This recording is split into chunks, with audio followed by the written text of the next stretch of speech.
Well, what a week it was at the National Assembly. What a week indeed. Conversations about the Electoral Act Amendment Bill have finally ended. The bill is now an act after it was signed by the President on Wednesday, the 18th of February, 24 hours after it was passed by the National Assembly. Welcome to the Gavel. I'm Terry Kumi. Let's take a look at the emergency plenary sessions of the Senate and House of Representatives leading to the passage of the Electoral Act Amendment Bill. In the Senate, a motion for rescission and recommittal of the Electoral Act Amendment Bill was raised by the Senate leader. Stakeholders within the Muslim communities had reached out to INEC to say that the proposed date of February 2027, during which time they had fixed the presidential and National Assembly elections, general elections, would conflict with the Ramadan exercise for 2027. The motion also highlighted discrepancies discovered in the long title and several clauses of the bill. Those who support that clause, the state want to form part of the bill, say aye. Those against say nay. The ayes have it. However, proceedings in the Senate momentarily stalled at Clause 60 when Senator Enyinaya Baribe raised a point of order which led to a closed-door session. Everything we're doing now is a rescission. When the doors were opened, the Senate resumed consideration of the bill, but was quickly thrown into a rowdy session with a demand for division over Clause 60 through a point of order yet again by Senator Enyinaya Baribe. Order 72. 1. Any senator may challenge the opinion of the president by claiming a division.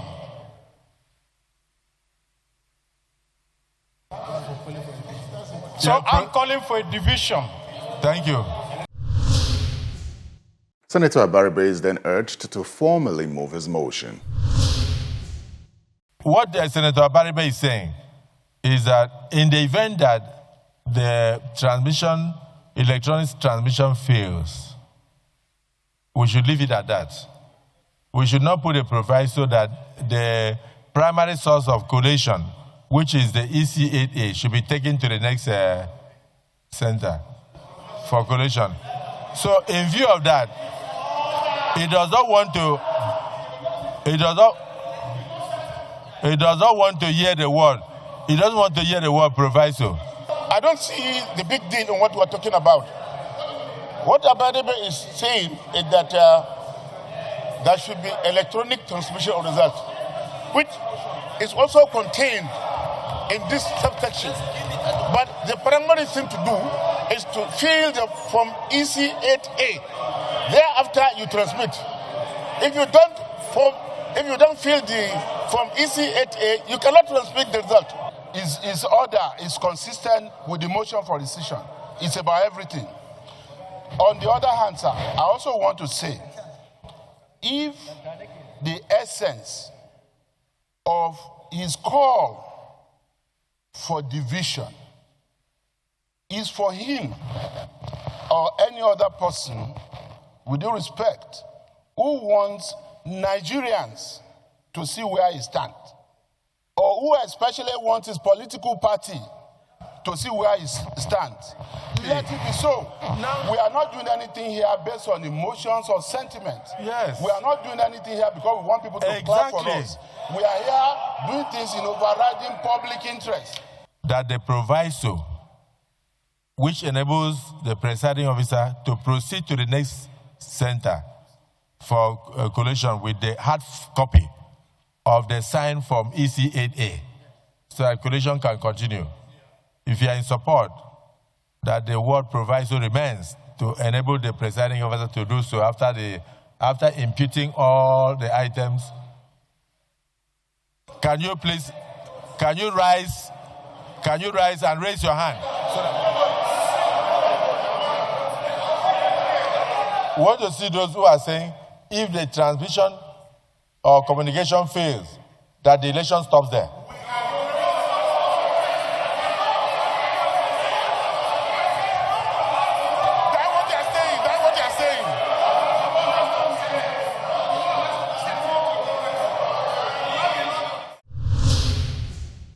The Electoral Act Amendment Bill is subsequently passed.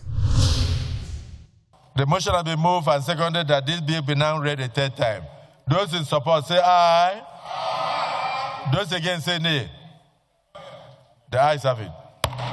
Let me thank distinguished senators for their act of patriotism and thank all of you for displaying democracy, and particularly those who had the courage, even the overwhelming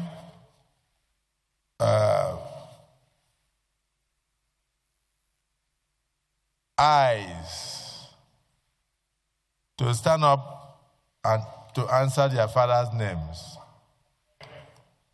by showing so much courage to vote against the proviso in 63. Though retained overwhelmingly, your minority status notwithstanding, you showed overwhelming courage. You were able to prove democracy at work. So I also want to thank those who voted for the proviso to remain, that you have saved democracy. Meanwhile, the emergency plenary session of the House of Representatives commenced with a motion from the chairman of the Committee on Rules and Business. The motion sought to recommit the Electoral Act Amendment Bill following the submission of the Conference Committee of the Senate and House of Representatives. 5+1 to Order 9, Rule 1. Some lawmakers opposed the recommittal of the bill, which led to a rowdy session. Those against you say nay. Nay. The ayes have it. Mr. Speaker, sir. The bill is recommitted to the Committee of the Whole.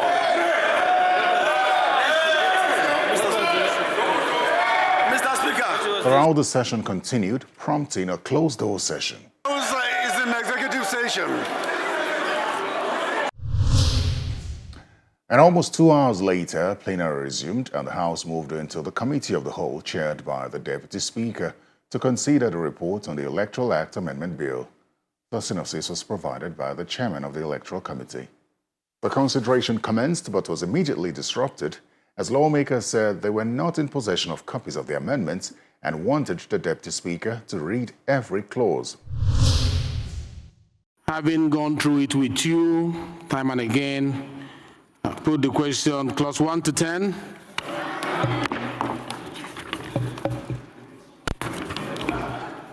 Clause 11 to 20.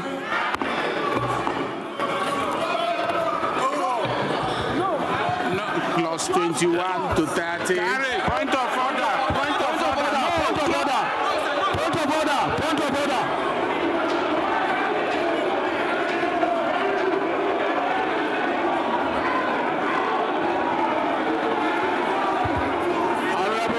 Honorable colleagues, yes.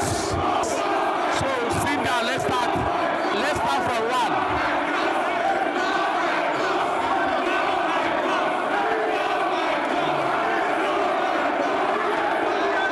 Sit down, let's start afresh. Go ahead. We don't have the documents. Point of order. Point of order. We don't have the documents. Calm was eventually restored, but not for long, as the Deputy Speaker called for voting on Clause 60 sub 3, which deals with electronic transmission of results. Clause 60. Point of order. Point of order. Point of order. Point of order. Clause 61. Point of order, Mr. Speaker. Okay. What do you want to amend? Okay, sit down and amend. Go and amend. Go and amend. A division was called for members to vote openly, and amendments were proposed. Full transmission shall be done after the prescribed from initiate A has been signed and stamped by the presiding officer. Okay. Countersigned by the polling unit agent at the polling unit, and stop at that and remove the proviso. Based on what you have said, a dispute has arisen. I will ask that a motion be moved for the division of the House. The situation further degenerated as several opposition members staged a walkout, with chants against the majority All Progressives Congress.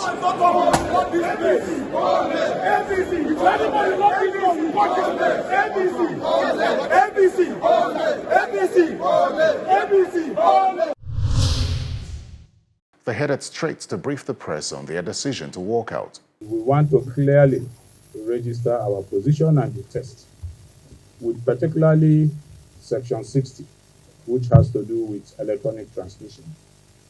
Our position is that elections shall and should be transmitted electronically. Yes. We are against any clause that will give room for any manipulation or rigging or leeway for any untoward act. Meanwhile, back in the chamber, following the walkout by the minority leader, Kingsley Chinda, the Deputy Speaker appointed Representative Kelechi Nwogu from the opposition lawmakers who stayed back to serve as interim minority leader. Consideration of the bill resumed and Clause 60 Sub 3 on the electronic transmission of election results was approved with a proviso of Form EC8A in the case of communication failure during electronic transmission of election results. Honorable colleagues, we have gone through the business of today in this special section, and I want to thank you for the deliberation. Everything that happened here is normally how the Parliament operates. Sometimes we disagree to agree. I want to thank you for staying put and pushing this nation forward. What you have done today, you have not done for yourselves, you have done for the growth of democracy. Plenary is then adjourned till the 24th of February for the conclusion of the 2026 budget defense process by various committees. Now let's turn to the budget defense sessions. The House Committee on National Security met with security agencies and parastatals, including the Director of State Services, who appeared in person for the 2026 budget defense. The committee chairman raised concerns about the releases in the 2025 budget, questioning its expected impact in the face of growing security concerns. This committee undertook a visit to the training schools of various departments and state services in Bauchi, Lagos, Enugu, and have scheduled to visit Kaduna and the remaining sites in Kogi, Cross River State. We also visited the training school of the NIA in Lagos. We are disheartened by the sorry state of facility. Also, there is absolutely nothing to suggest that the executive priorities to security and intelligence, if we go by the releases of 2025 budget implementation, is absolutely nothing. Despite the 5.41 trillion naira defense and security proposal, which is the highest allocation in the 2026 budget, the chairman of the House Committee on National Security considers the allocation to be insufficient. These allocations are indeed very abysmal and does not seem much with the intent of the speech delivered by Mr. President to the joint sessions of the National Assembly as today's Assembly on December 19, 2025. His submission was supported by the Office of the National Security Advisor. None of the agency has more than 30% overhead release to it. Non-implementation of the releases of 2025 capital, Mr. Chairman, only 30% were released on 31st December to the intelligence community. The rest of the meeting continued behind closed doors. The security agencies also appeared before the Senate Committee on National Security and Intelligence for their budget defense. Funding gaps highlighted by the House Committee on National Security was reiterated by the Senate Committee before retreating into a closed-door session. It should be clearly stated that the non-release of the or partial release of capital funds allocated to security agencies in 2024 and 2025 budget is inappropriate. This has no doubt impacted on the very negatively on their capacity to procure materials and modern security equipment, as well as their operational capabilities. Now, the House of Representatives Committee on Public Procurement met with the Director General of the Bureau for Public Procurement. The session kicked off with opening remarks from the committee chairman, emphasizing on improving the procurement process. This manual process is giving us a lot of issues, apart from delays that normally that it also contributes. Another one is the issue of wasting resources. The Director General of the agency presented his 2026 budget, highlighting how it seeks to promote the electronic procurement system. We are adopting a phased implementation strategy. So by September, we'll be onboarding about 20 agencies. 2, by March 1st, 2026, to show the seriousness of this administration, is that no MDA in this country can submit manual submission to BPP for requests of any kind anymore.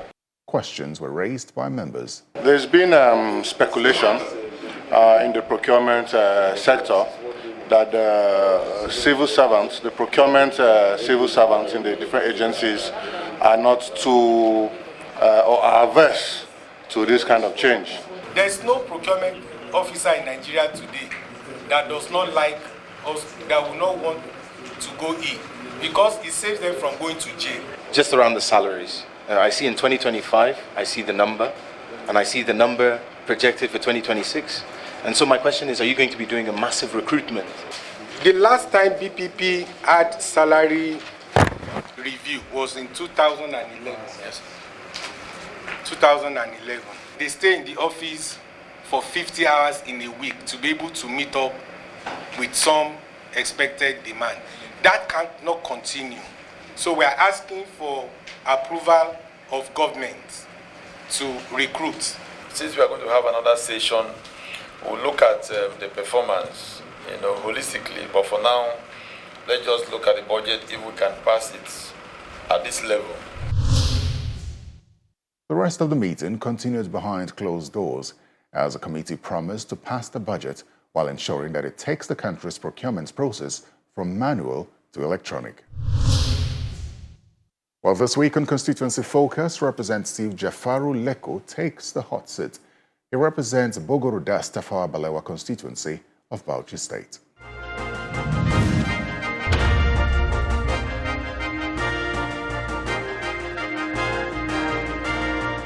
My constituency is largely a rural area, and I know there are a lot of issues of infrastructures.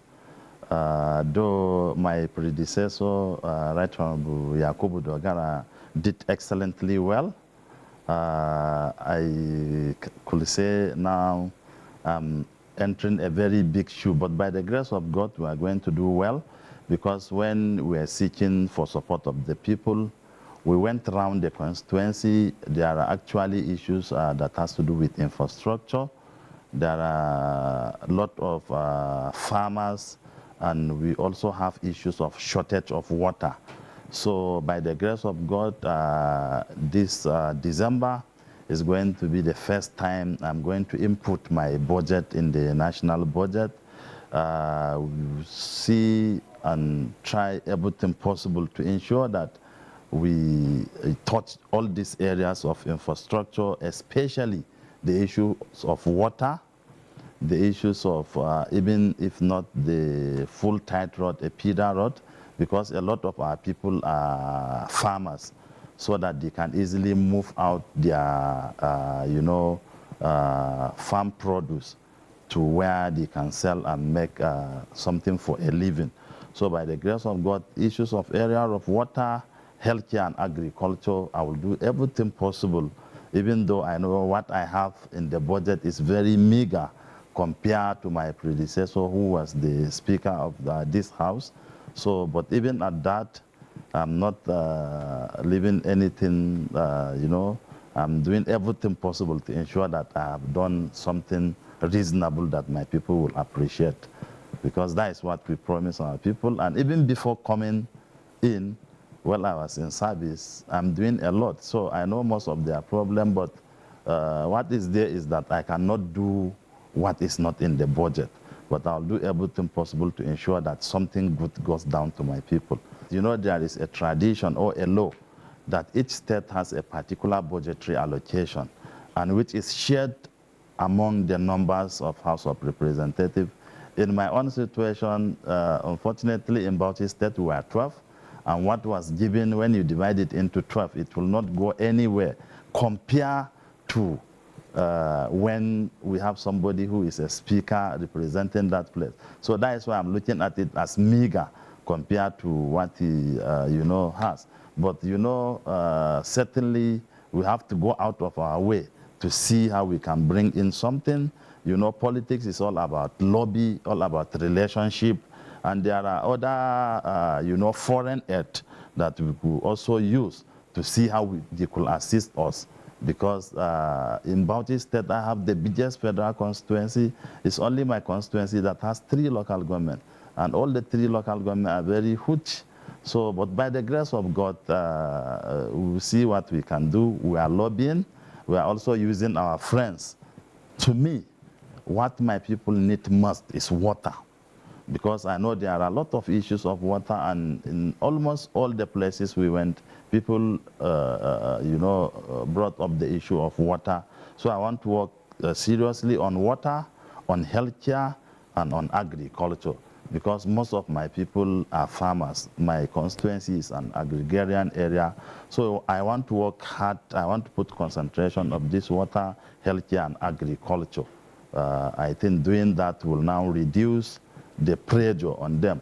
And again, I know there is also issue of insecurity, which I believe has to do with poverty and what have you. I'm also doing, trying to do much on that, because I met the IG on that issue. I met the Commissioner of Police.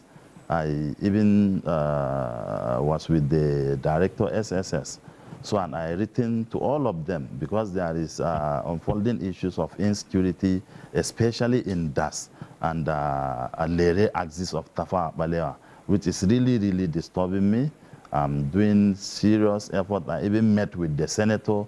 The senator from my zone is in charge of national security and intelligence. Couple of times we met with him, and we are doing a lot on the ground.